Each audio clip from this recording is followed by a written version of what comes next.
Shalom, salam sejahtera dalam kasih Tuhan kita Yesus Kristus yang selalu mengasihi kita, yang selalu memberkati kita, dan selalu menjawab doa-doa kita sebagai orang percaya. Bapak Ibu yang diberkati Tuhan, saudara-saudariku yang diberkati Tuhan, kita berjumpa lagi dalam sharing firman-Mu, pelita bagi kakiku.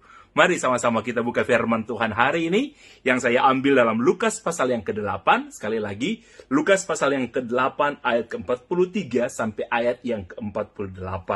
Kita mulai dari ayat ke-43. Firman Tuhan mencatat demikian. Adalah seorang perempuan yang sudah 12 tahun menderita pendarahan dan yang tidak berhasil disembuhkan oleh siapapun. Ia maju mendekati Yesus dari belakang dan menjamah jumbai jubahnya. Dan seketika itu berhentilah pendarahannya. Lalu kata Yesus, "Siapa yang menjamah aku?" Dan karena tidak ada yang mengakuinya, berkatalah Petrus, "Guru, orang banyak mengerumuni dan mendesak engkau." Tetapi Yesus berkata, "Ada seseorang yang menjamah aku, sebab aku merasa ada kuasa keluar dari diriku." Ketika perempuan itu melihat bahwa perbuatannya ketahuan, ia datang dengan gemetar, tersungkur di depannya, dan menceritakan kepada orang banyak apa sebabnya ia menjamah dia, dan bahwa ia seketika itu juga menjadi sembuh.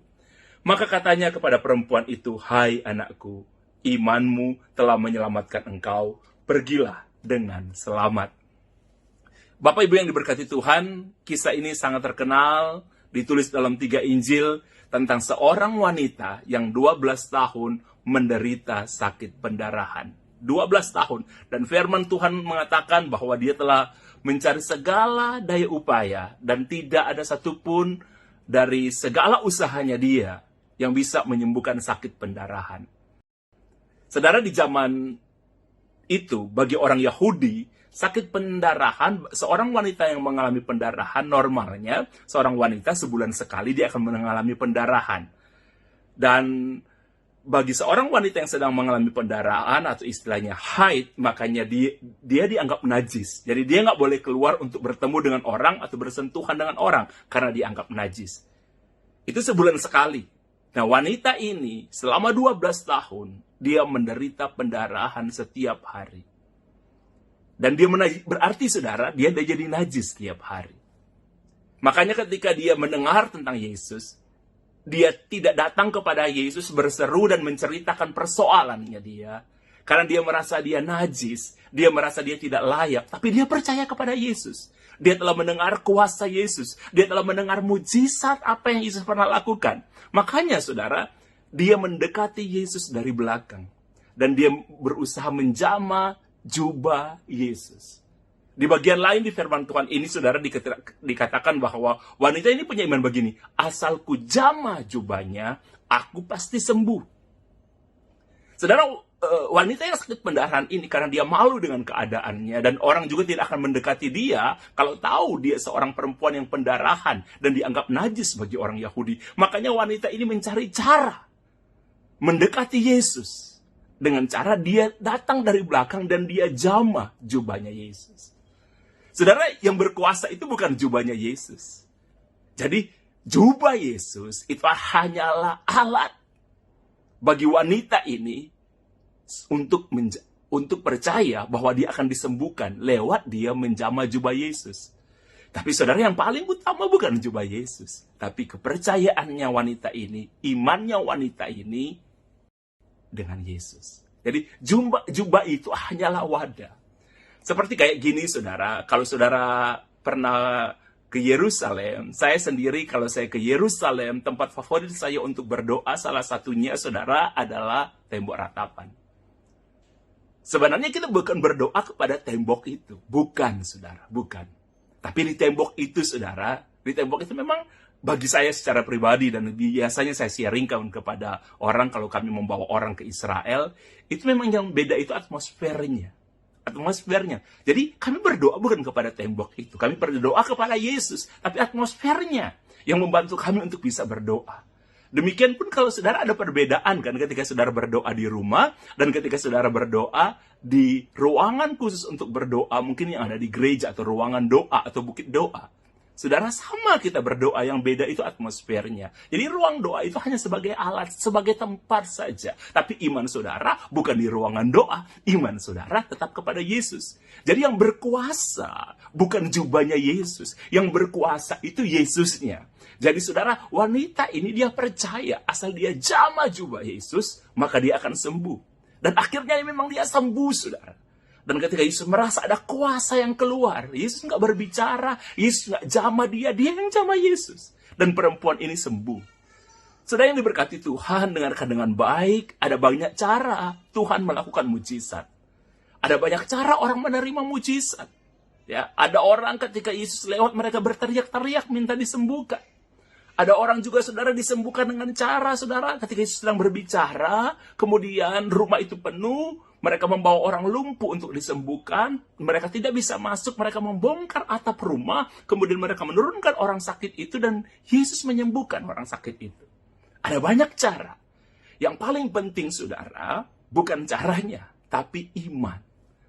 Dan setiap kesaksian yang saudara dengar dari firman-Mu pelita bagi kakiku, dan setiap apa yang kita lihat, saudara, kadang-kadang orang bilang begini, saya sudah mengambil langkah seperti itu, tapi kok mujizat tidak terjadi. Saudara, yang kadang-kadang orang ingin tiru itu caranya. Ya, saudara, perempuan ini tidak punya konsep sebenarnya. Dia nggak punya contoh bagaimana disembuhkan. Jadi cara itu harus didasari dengan iman. Langkah-langkah itu harus didasari dengan iman. Jadi iman dulu, kemudian saudara menemukan caranya.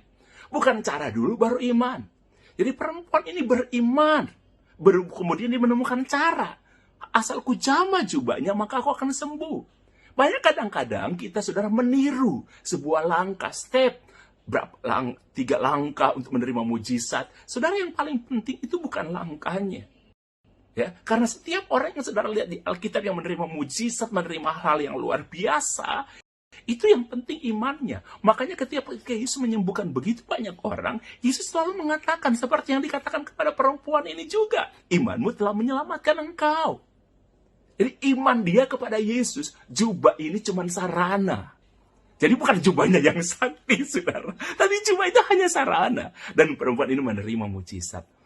Saya ingin menceritakan sesuatu kepada saudara. Saudara, satu kali ada sepasang suami istri yang menghubungi saya, dan mereka ketemu dengan saya, kemudian mereka bilang, Pastor, kami ingin menyaksikan sebuah kesaksian. Nah, apa yang Tuhan lakukan dalam kehidupan kami. Suaminya ini bercerita begini, ketika saya menikah dengan istri saya tahu istri saya ingin memiliki rumah. Dan dia bilang, saya tahu umumnya perempuan, kalau bisa ketika mereka menikah, memiliki rumah sendiri, soalnya kalau kontrak pindah-pindah itu merepotkan.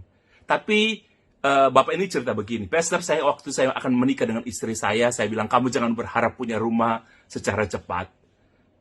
Saya berjanji, suaminya yang mengatakan, saya janji sama istri saya, Pastor Nixon, bahwa kita akan punya rumah mungkin di atas 10 tahun setelah kita menikah. Ketika mereka menikah, saudara, mereka kontrak rumah, dan Bapak ini, saudara, dia punya usaha, dia menjual pulsa. Jadi usaha utamanya, jualan utamanya, bisnisnya dia, saudara, itu menjual pulsa. Tapi kalau ada orang cari handphone, katanya, dia nggak jual handphone, tapi kalau ada orang cari handphone atau pesan handphone, dia bisa carikan.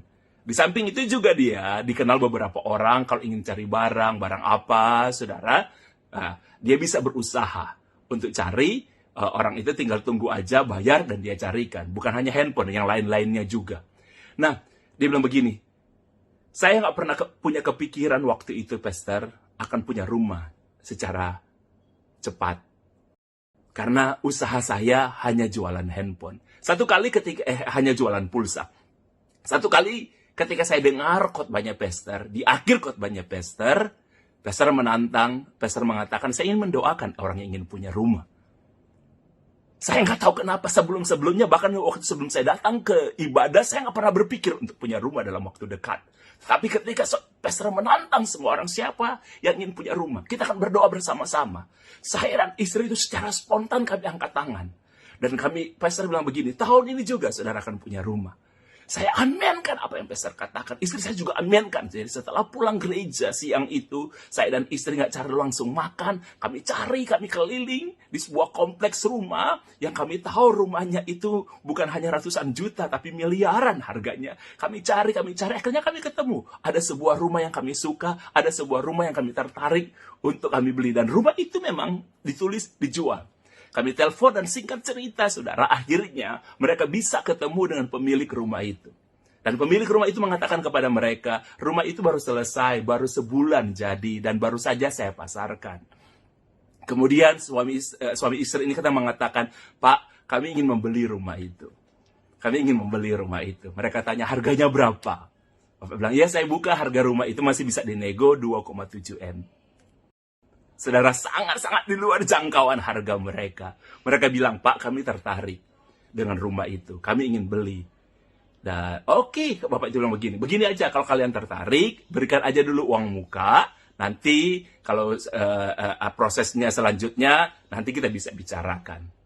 Punya uang, berapa Pak uang mukanya? Ya udah, kasih 10 juta aja lah.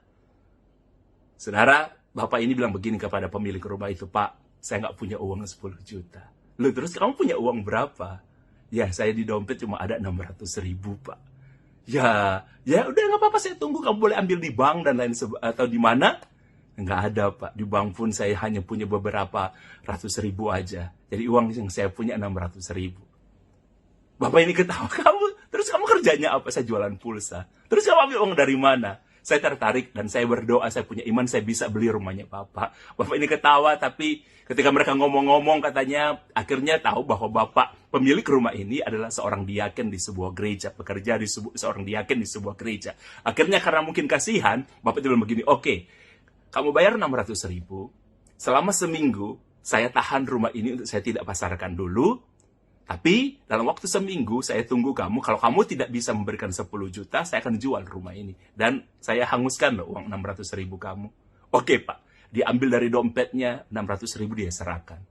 Saudara, ketika mereka pulang ke rumah, istrinya tanya, dari mana kita akan dapat uang? Suaminya bilang begini, kita punya iman.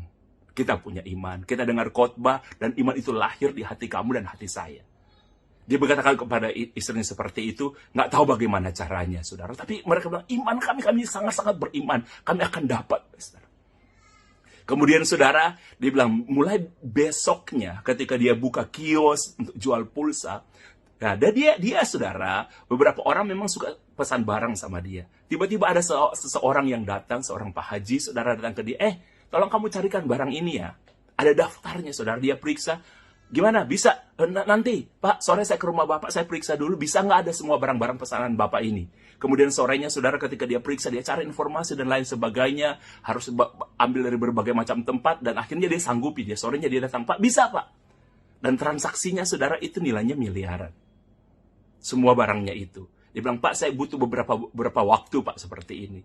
Tapi secara jujur, akhirnya dia bilang begini, Pak, tapi saya nggak punya modal cukup. Bisa nggak berikan uang muka? Dan Bapak ini tanya begini, kamu minta uang muka berapa? Dia nekat, dia bilang, saudara, dengan iman. Bisa nggak, Pak? Saya minta uang muka 50%. Dan dia bilang begini, dia betapa terkejutnya, Bapak ini bilang begini, oke, nggak apa-apa, saya kasih kamu uang 50%. Wow, dari nilai transaksi. Saudara lihat ya, kalau Tuhan ingin mengerjakan sebuah kemurahan, saudara, Tuhan bisa mengerjakan kemurahan itu dengan cara yang sangat ajaib. Jarang, dia nggak seberapa kenal, saling tahu mereka, tapi tidak sekenal akrab, dan ini transaksi terbesar.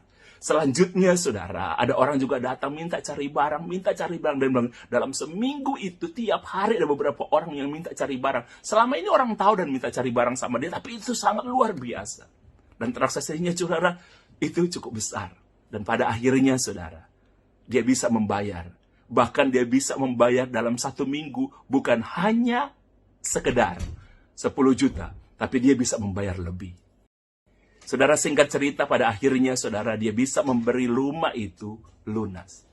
Dia cerita kepada saya, pada akhirnya, beberapa bulan, saudara, beberapa waktu, dia bisa memberikan rumah itu lunas. Dimulai dari iman yang dia miliki. Dia dengar khotbah, imannya naik, dan pada akhirnya dia bisa membeli. Saudara, imannya menyelamatkan dia. Imannya membuat dia bisa memiliki rumah. Dan Tuhan bisa mengirimkan dari apa yang dia imankan. Saudara, kalau saudara punya iman, saudara akan melihat apa yang saudara imani. Seperti wanita tadi, dia berjamah jubah Yesus, asalku jamah jubah Yesus, aku akan sembuh. Seperti Bapak ini ketika imannya naik, dia bilang gini, saya bisa beli rumah, sekalipun dia pekerjaannya biasa-biasa. Tapi Anda ingat, ketika Anda biasa-biasa, dan Anda punya iman, Anda punya Yesus yang luar biasa.